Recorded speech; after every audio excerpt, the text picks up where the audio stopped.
అందరికీ నమస్కారం. 16వ శతాబ్దపు రాజపుత్ర పాలకుడైనటువంటి మేవార్ సింహం అని పేరుగాంచిన మహారాణా ప్రతాప్ సింగ్ పరిపాలించినటువంటి రాజస్థాన్ రాష్ట్రంలోని ఉదయపూర్లో స్వయంభూ శ్రీ మహాకాళేశ్వర స్వామివారి యొక్క దేవాలయం విశేషాలు ఈ వీడియోలో తెలుసుకుందాం.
ఉదయపూర్ యొక్క పూర్వనామం ఉద్యపుర. సిసోడియా వంశానికి చెందిన మహారాణా ఉదయ్ సింగ్ 1553 సంవత్సరంలో అక్షయ తృతీయ రోజున స్థాపించడం జరిగింది. 30 సంవత్సరాలు రాజధానిగా ఈ నగరం కొనసాగింది. ఉదయపూర్ను సరస్సుల నగరం, సిటీ ఆఫ్ లేక్స్ అని పిలుస్తారు. పెద్ద పెద్ద సరస్సులు మహారాజులు నిర్మించారు. ఉదయపూర్లోని చూడవలసిన దేవాలయాల్లో శ్రీ మహాకాళేశ్వర దేవాలయం, 900 సంవత్సరముల నాటి స్వయంభూ శివాలయం ఒకటి. దేవాలయం ముఖద్వారం రోడ్డు ప్రక్కనే ఉంది. ఈ జంక్షన్ను మహాకాళేశ్వర్ చౌక్ అంటారు.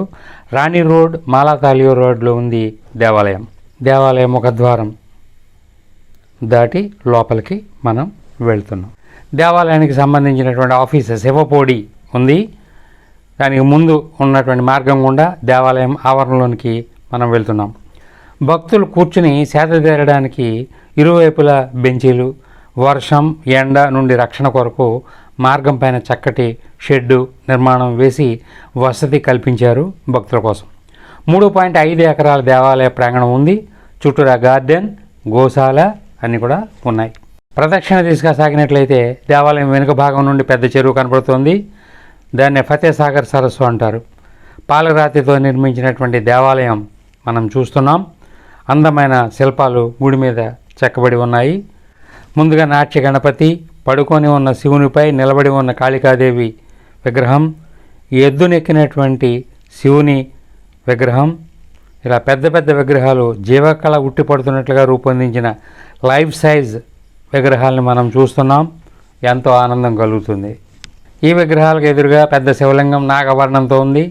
వచ్చినటువంటి భక్తులందరూ స్వయంగా స్వహస్తాలతో అభిషేకాలు నిర్వహించుకోవడానికి వీలుగా వీటిని నిర్మించడం జరిగింది. స్వయంభూ శివలింగం భూమికి చాలా క్రిందగా ప్రతిష్ఠించబడి ఉంది. అక్కడికి చేరుకోవడానికి క్రింది అంతస్తులోనికి మెట్లు దిగి వెళ్లాల్సి ఉంటుంది స్వామిని దర్శించుకోవడానికి.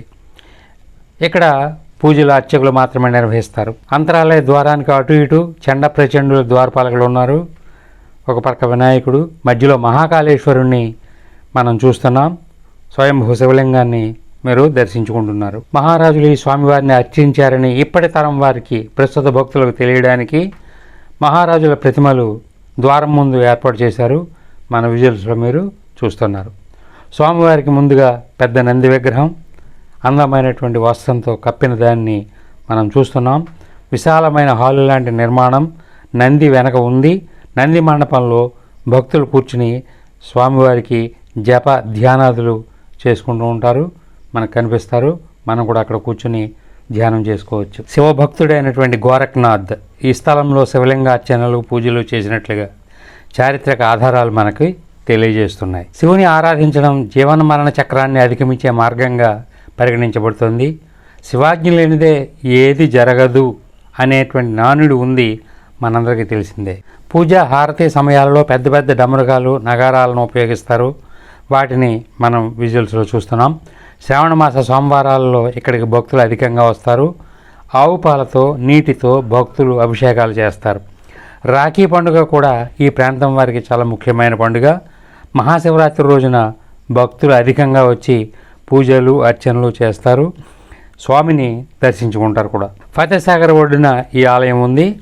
ఈ ఆలయంలో ప్రదక్షిణ దిశగా సాగినట్లయితే ఫతేసాగర్ సరస్సు ఆలయం వెనక భాగం నుండి మనకు కనిపిస్తుంది. ఈ ఆలయంలోని మహాకాలుడు ఉదయం బాలస్వరూపంగాను, మధ్యాహ్నం యువ స్వరూపంగాను, సాయంత్రం పూర్ణ విగ్రహంగాను, రాత్రి మహాకాళునిగాను మనకి దర్శనమిస్తాడు. శివలింగం రంగు 4 కాలాల్లోనూ 4 రకాలుగా మారుతుందని అర్చకులు చెబుతున్నారు. ఉదయం నుండి రాత్రి వరకు ఏ సమయంలోనైనా దర్శనానికి ఈ దేవాలయంలో అనుమతిస్తారు. శ్రీ మహాకాళేశ్వర్ అన్నక్షేత్ర యజ్ఞ సేవా సమితి అన్నదాన సత్రం ఉంది. అన్నపూర్ణాదేవి విగ్రహం మనకి కనిపిస్తోంది. భక్తులకు ఇక్కడ అన్నదానం చేస్తారు. మహాకాళేశ్వర దేవాలయం ప్రక్కనే చిత్రకూట్ ధామ్ శ్రీ హనుమాన్ మందిరం ఉంది. ఈ మహాకాల్ భోలేనాథుని దర్శనంతో భక్తుల కోరికలు నెరవేరుతాయని భక్తుల యొక్క విశ్వాసం. ఉదయపూర్ని వెనీస్ ఆఫ్ ది ఈస్ట్ అని పిలుస్తారు. ఇండియాలోని అత్యుత్తమ నగరాల్లో ఒకటి ఇది. వార్తాపత్రికలు ప్రపంచంలోనే అత్యుత్తమ నగరంగా పేర్కొన్నట్లు కథనాలు ఉన్నాయి. ఆసియా ఖండంలో మానవ నిర్మిత 2వ అతిపెద్ద మంచినీటి సరస్సు పిచోలా సరస్సు ఉదయపూర్లోనే ఉంది. నగరం చుట్టూ ఉండేటువంటి ఆరావళి పర్వతాల శ్రేణి ప్రకృతి అందాలకు నిలయంగా ఉంది. సూర్యాస్తమయాన్ని చూడడానికి పిచోలా సరస్సు దగ్గరికి యాత్రికులు ఎక్కువగా వస్తారు. అక్టోబర్ నవంబర్ నెలల్లో ఉదయపూర్ సందర్శనకు అనువైన సమయం. 1680వ సంవత్సరంలో ఫతే సింగ్ 54 కిలోమీటర్ల విస్తీర్ణంలో నిర్మించారు ఫతేసాగర్ సరస్సు. దీనివల్ల ఉదయపూర్కు సెకండ్ కాశ్మీర్ అనే పేరు కూడా వచ్చింది. చుట్టూ కొండలు, 3 ఐలాండ్స్ ఈ లేక్ మధ్యలో ఉన్నాయి. బోటింగ్ ఒక అందమైన అనుభూతి. ఉదయపూర్ సోలార్ అబ్జర్వేటరీ ఒక ఐలాండ్లో ఈ లేక్ మధ్యలో ఉంది. దీని యొక్క లోతు కూడా 18 నుండి 44 అడుగుల లోతు ఉంటుంది. చాలా జాగ్రత్తలు తీసుకోవాలి బోటింగ్కి వెళ్ళేవారు. సరస్సును ప్రతిరోజు శుద్ధి చేస్తూ చెత్తను తీసేస్తూ పనివారు మనకు కనిపిస్తారు. ఫతేసాగర్ బోటింగ్ పాయింట్కి ఎదురుగా ఎక్వేరియం ఉంది. అనేక పెద్ద జలచరాలను మనం ఇక్కడ ప్రకృతి సిద్ధంగా దర్శించవచ్చు. మోతీమాగ్రి, ముత్యాల కొండ, పెర్ల్ హిల్, ఫతేసాగర్కి ఎదురుగా చిన్న కొండ. ఇక్కడ మహారాణా ప్రతాప్ యొక్క కాంస్య విగ్రహం, తన అభిమాన గుర్రం చేతక్తో కాంస్య విగ్రహం ఉంది. 11 అడుగుల ఎత్తు, 7 టన్నుల బరువు ఉంది. 1948వ సంవత్సరంలో మహారాణా భగవత్ సింగ్ ఈ విగ్రహాన్ని ఇక్కడ ప్రతిష్ఠించారు. మోతీమహల్ మ్యూజియం మేవార్ రాజవంశ మహారాజుల 900 సంవత్సరముల పరిపాలన లైట్ షో ద్వారా ప్రతిరోజు ప్రదర్శిస్తారు యాత్రికుల కోసం. వ్యాక్స్ మ్యూజియం చూస్తున్నారు, మన ఎదురుగుండా ఉంది. 9D action cinema, horror house, mirror maze అనేటువంటి 3 ఈవెంట్స్ తోటి ఇక్కడ వ్యాక్స్ మ్యూజియం ఉంది. ప్రముఖుల విగ్రహాలు కూడా ఉన్నాయి. మన ప్రధాని నరేంద్ర మోడీ విగ్రహం ప్రత్యేక ఆకర్షణగా ఈ మ్యూజియంలో నిలుస్తోంది. వేరే వేరే దేశాల్లో ఈ మ్యూజియం ఉన్నప్పటికీ మన దేశంలో ఉన్న ఇలాంటి మ్యూజియంని మనం తప్పక చూడాలి కదా. సజ్జన్గఢ్ ప్యాలెస్, సజ్జన్గఢ్ కోట, మహారాణా సజ్జన్ సింగ్ 1874-84 మధ్య నిర్మించారు. మాన్సూన్ ప్యాలెస్ అని కూడా అంటారు. ఈ కొండపై నుండి సరస్సులు, నగరం, చక్కటి దృశ్యాలు మనం చూడవచ్చు. మహారాణా ప్రతాప్ యొక్క నమ్మకమైనటువంటి స్వారీ గుర్రం పేరు చేతక్. మనం చేతక్ చౌక్ గుండా వెళ్తున్నాం. బాగా రద్దీగా ఉండేటువంటి షాపింగ్ కాంప్లెక్స్ సర్కిల్ చుట్టూరా ఉండేటువంటి అందమైనటువంటి గార్డెన్లో ఫౌంటైన్ మధ్య పెద్ద గుర్రం బొమ్మ ఒకటి నిర్మించబడి ఉంది. హల్దీఘాటిలో జరిగిన యుద్ధంలో గుర్రం తీవ్రంగా గాయపడింది. తన యజమాని ప్రాణాలను కాపాడింది. చాలా విశ్వాసం కలిగింది. 1576 జూన్ 18వ తేదీన ఆరావళి పర్వతాల్లోని హల్దీఘాటిల్లో మొఘలులకు వ్యతిరేకంగా జరిగినటువంటి యుద్ధంలో 25 అడుగుల నదిని ఒక్క జంప్లో సింగిల్ స్ట్రోక్లో దుమికి మహారాణా ప్రతాప్ యొక్క ప్రాణాలను కాపాడి తను చనిపోయింది. అంతటి విశ్వాసం కలిగినటువంటి తన గుర్రం యొక్క అంత్యక్రియలు మహారాణా స్వయంగా చేశారు. ఉదయపూర్ను ఖనిజాల భూమి అని పిలుస్తారు. మార్బుల్, గ్రానైట్స్, పాలరాళ్ళు ఇక్కడ లభిస్తాయి. ప్రస్తుత కాలంలో ఇక్కడ గల భవనాలకి, దేవాలయాలకు అందమైనటువంటి తెల్లని పాలరాళ్ళు ఉపయోగిస్తున్నారు. ఇప్పుడు ఉదయపూర్ను వైట్ సిటీ ఆఫ్ ఇండియా అని అంటారు. ఉదయపూర్ని సిటీ ఆఫ్ లేక్స్, సరస్సుల నగరం అంటారు. సరస్సుల యొక్క వివరాలు అన్నీ కూడా మన స్లైడ్లో మీరు చూస్తున్నారు. ఉదయపూర్లో చూడవలసినటువంటి దేవాలయాలు ముఖ్యమైనవి 9 ఉన్నాయి. స్లైడ్లో ఆ వివరాలన్నీ కూడా మీరు చూస్తున్నారు. Theosophical society of Udaipur circle గుండా వెళ్తున్నాం మనం. ఎదురుగా బిల్డింగ్ ఉంది. ప్రత్యేకంగా సొసైటీ ఎంబ్లం స్టాచ్యూని మనం చూస్తున్నాం. ఆకర్షణీయమైనటువంటి ఈ ఎంబ్లంని మనం చూస్తూ ముందుకు సాగుతున్నాం. ఉదయపూర్లో హోటల్ ఆరికా స్టార్ హోటల్లో మేము బస చేసాం.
దేశ విదేశాల నుండి వచ్చి డెస్టినేషన్ వెడ్డింగ్స్, వివాహాలు చేసుకుంటారు. అధిక ఖర్చులను కూడా లెక్క చేయకుండా వారి జీవితంలో తీపి గుర్తుగా ఈవెంట్ మిగిలిపోవడానికి ప్రయత్నం చేస్తారు.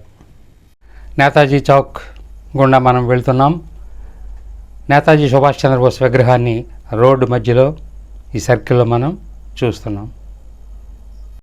ఉదయపూర్లో ఏమేం చూడాలి ఇక్కడ మన స్లైడ్లో చూపిస్తున్నాం, మీరు చూడవచ్చు.